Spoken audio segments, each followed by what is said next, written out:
make a long story short, in the early 90s, she went to Calcutta and volunteered with Mother Teresa for 2 weeks. Wow.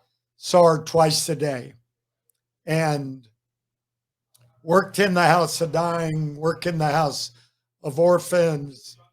They got to visit the leprosy house. They wouldn't let workers in at that time. They just let you visit. And she started really the homeless, taking care of the homeless in this city 40 years ago. And as all swimmers, I married 2 to 4 levels above what I deserve. She is, I can be having a problem and I'll say, here's my problem. And she gives me the just simplest answer.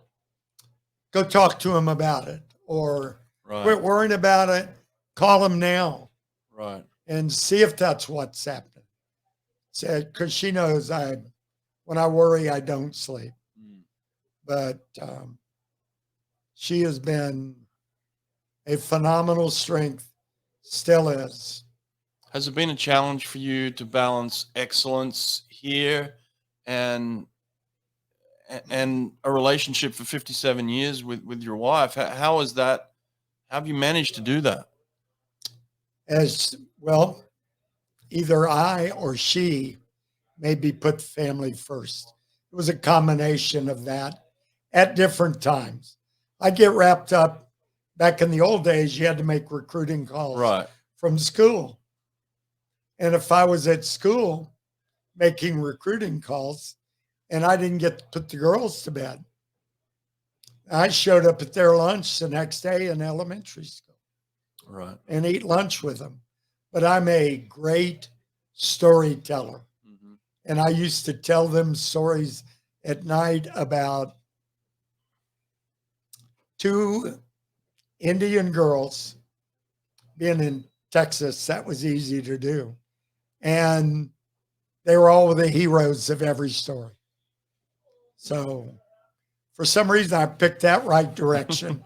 I needed to do that. I didn't know it at the time. But those Indian girls were chased by bears. They've turned buffalo stampedes around. They've saved wolves. They've caught fish. They've done it all. I love it. It's awesome. Give me some quick life advice here then. I have a son who's a musician and he's 18. Awesome.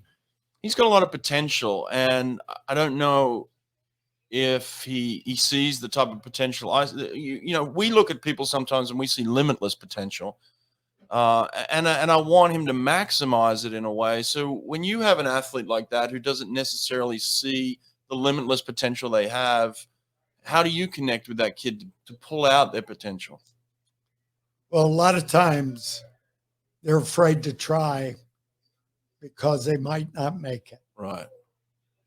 And I tell them the biggest failure is not trying. Really good advice. So let them try, let them fail. Go for it. Go for it. Just go for it. The brave people with courage can go for it and take what comes. Don't cut any corners. Go for it and see what happens. Love it. Beautiful way to end too. Eddie, I appreciate it. This has been awesome. Thank you so much. Good for me too. Thanks, Fred. All right, let's finish this up. Good stuff.